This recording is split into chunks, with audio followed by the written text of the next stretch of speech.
Welcome, everyone. I'm here with author Julie Lythcott-Haims and my colleague, Kyle Fink, to talk about something parents never get tired of, their kids. We've heard the stories about college graduates whose dads are calling their bosses, or the 20-somethings who can't even scramble an egg.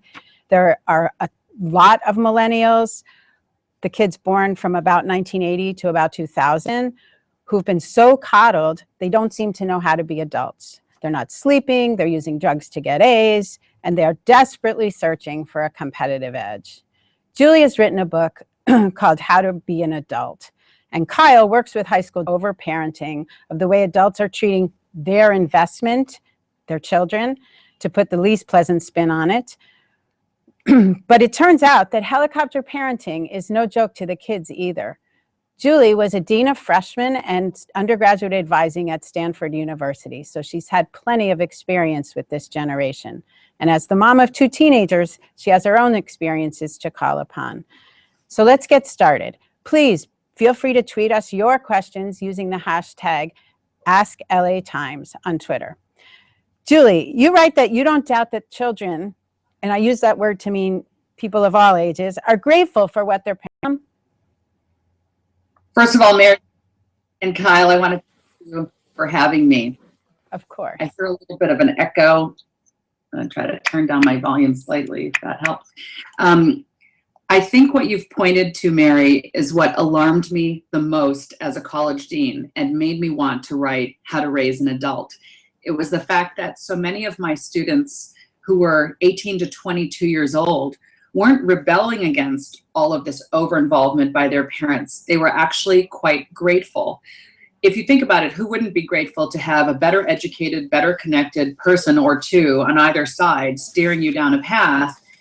I think what happened over the years is that, kids became quite accustomed to mom or dad just always being there, and they were grateful, and it's nice to be grateful. But what's happened is we've seemed to, with an overbearing parenting style, we've kind of bred that desire to be independent of one's parents out of our kids.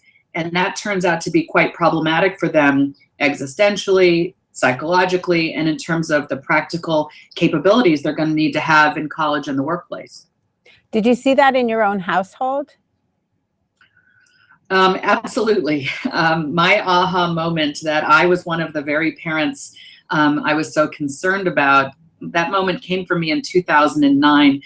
I had just given a big talk to parents of Stanford freshmen in September when they dropped their kids off for orientation. The big talk was, trust your son or daughter, trust the university, now please go home.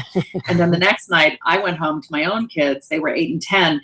And I leaned over at dinner and was starting to cut my 10-year-old's meat. And I realized, oh my gosh, I'm one of those people who's fostering, with the best of intentions, I'm fostering this dependence. I love my kids. I want to do for them. I'm a working mom. When I come home, I want to be very present. I'm going to cut their meat, and not appreciating that if I'm cutting my 10-year-old's meat, I'm quite likely to be that person with an 18-year-old, who's attending to his every need.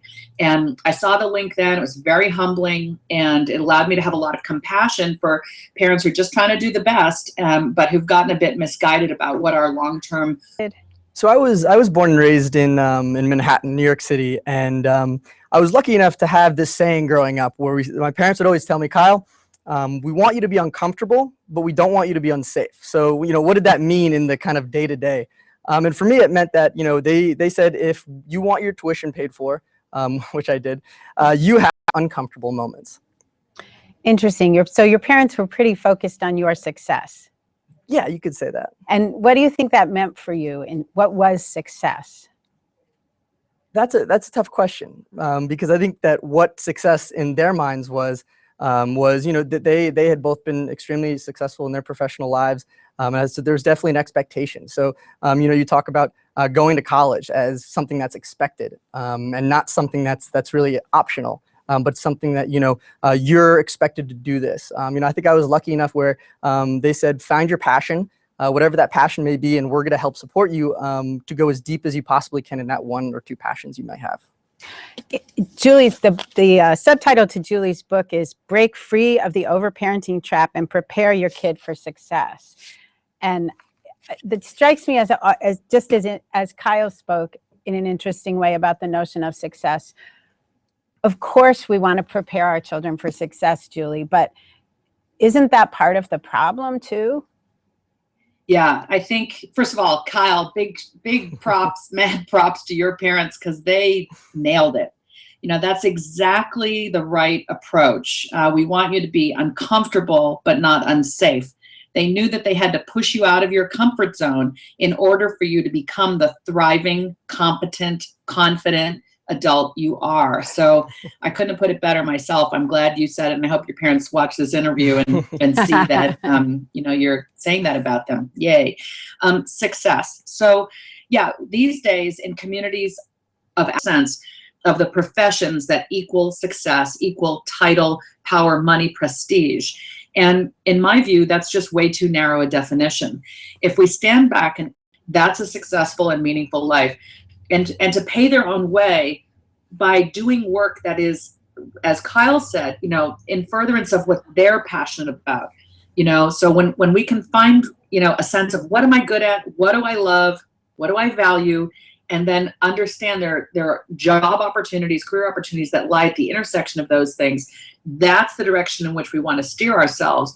As the Drucker Institute has written about, you know, when people do what they love, they end up being successful because they have that intrinsic motivation that Dan Pink writes about, you know, to do the work. So as parents, we've got to look for clues about what our kid is interested in and really good at, and support that rather than yanking them down a path toward what we think they should do. I've seen too many really bright, seemingly accomplished young adults forced down a path of someone else's making. And it's heartbreaking, to be honest, you know, to see that person contending with, I didn't choose this.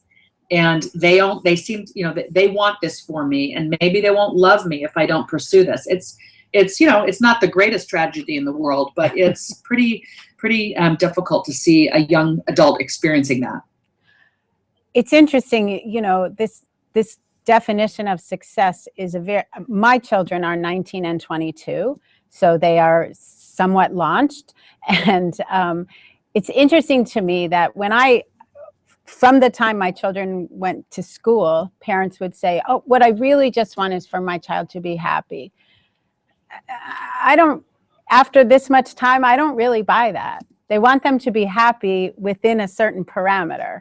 They don't want them to be happy if happy for them is, you know, working at the corner store and watching a lot of television, even if they're paying their own way. Absolutely, right? Mary. So I think what you're getting at is, for many of us parents, our own ego is really intertwined with our child's existence in a way that's quite unhealthy for them and for us, right? So Jennifer Senior, who wrote All Joy and No Fun, even contends with whether wanting our kids to be happy is appropriate, because that's a lofty goal. You know, we want to love them and have them feel our love. We want them to be capable of giving and receiving, right to tell another human what to do with their lives.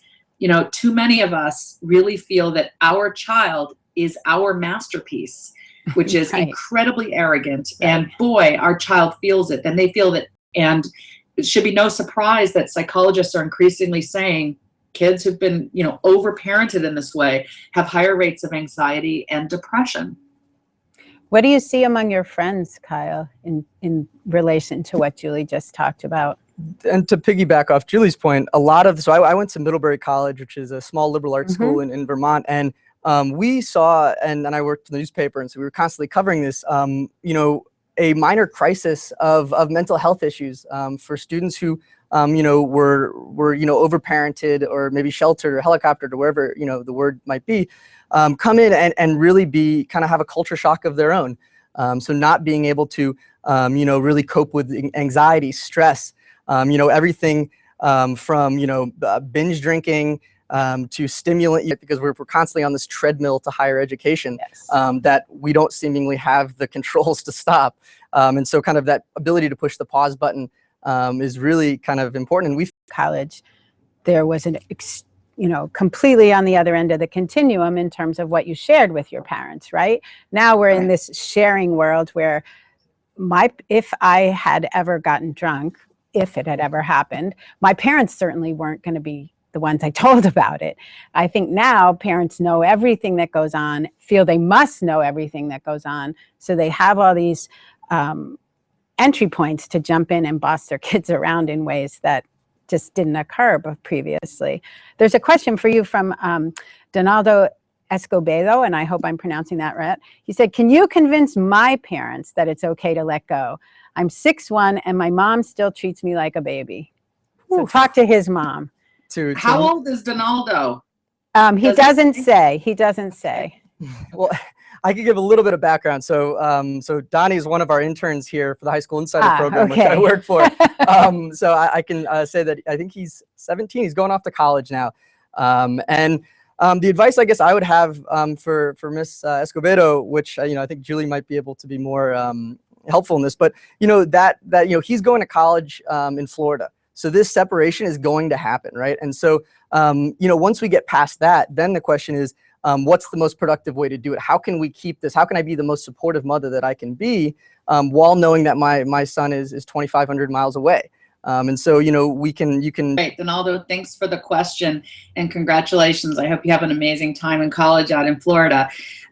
The precipice of college is a wonderful time to have a very frank conversation between parents and children. Once upon a time, 18-year-olds weren't considered children. And certainly when you're headed off into the military at 18, we don't consider you a child. So this precipice is a great time to sit down with your mom, who you've said is kind of a helicopter type, and say, Mom, please trust that you've raised me with good values, good habits. I know you love me and I love you. But, not only am I 6'1", I'm 17, I'm 18, I'm headed to college. It's my turn now to really be, in the driver's seat of my own life. I appreciate what you've done, but now it's time to step back and let me go. What a parent, look her in the eye and have that loving, respectful conversation. She may start to see you as a man for the first time or on your way to that sort of point in life developmentally. I think you'll find I hope you'll find she's responsive to that.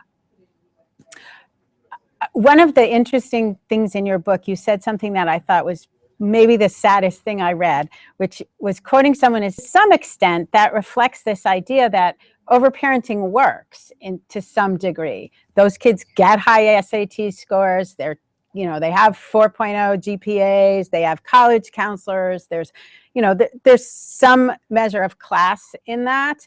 And it relates to a reader, Tessa Weinberg, who says that there's a lot of overparented children, but what about the kids who don't get any direction? They're sort of at the other end of the spectrum. And is there something that, that poverty or other life circumstances can't be very involved in their lives? That's a serious problem. It's hard for kids to grow up in that environment. And, that's just a different problem than the one we're talking about, which is kids who are in upper middle class communities whose parents have the extra time and money to spend on cultivating their kids every moment. Let me just, if I can, address some of the things you've said.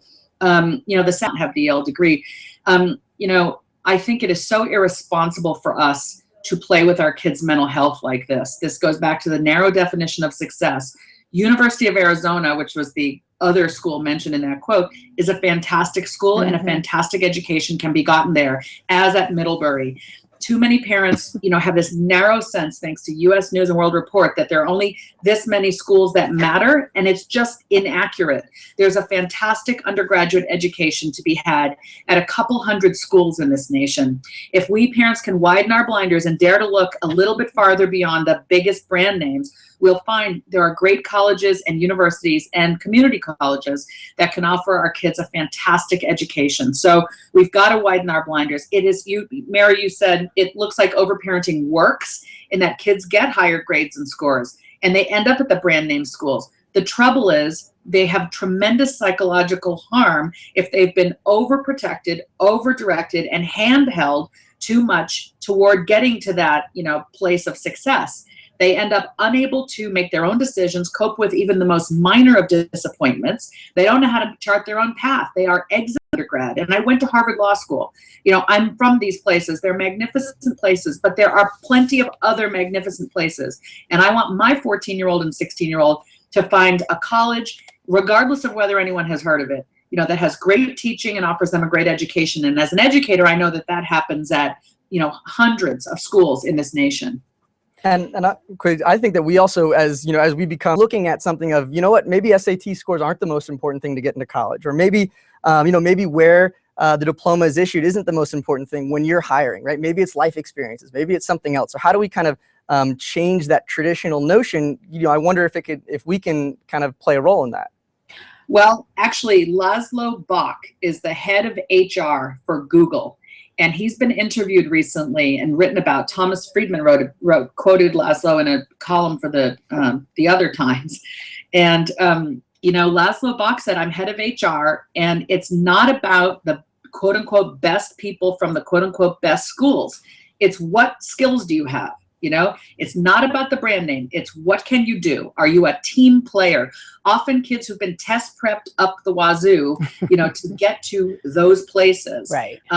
Aren't terribly good at interacting with other humans, or lack a humility that comes from having failed, or lack a sense of grit and persistence because, they've managed to be at the top in terms of grades and scores all their life. There's this guy, Stuart Brown, that did a TED Talk back in 2006, I think. He said, this is why free unstructured play is essential in childhood. NASA Ames, Jet Propulsion Lab, Boeing, they don't want the best graduate from, MIT. They want someone who tinkered as a child, right, who made something out of a bunch of, bits. That person has the curiosity and the drive to be. I have a whole bunch more questions on my iPad, a whole bunch more on my own. And unfortunately, we've come to the end of our time. It went by very quickly. I just want to give you a chance to say a couple of last words before we close out. Well, thanks, guys. I really enjoyed it. I would love to come back if there's an opportunity. Meantime, your listeners, viewers can find me at howtoraiseanadult.com. I'm on Facebook, How to Raise an Adult, and my Twitter handle is @raiseanadult. Perfect. Thank you, everyone. Thank you, Kyle. Thank you, readers. This was really interesting. Thanks very much for watching.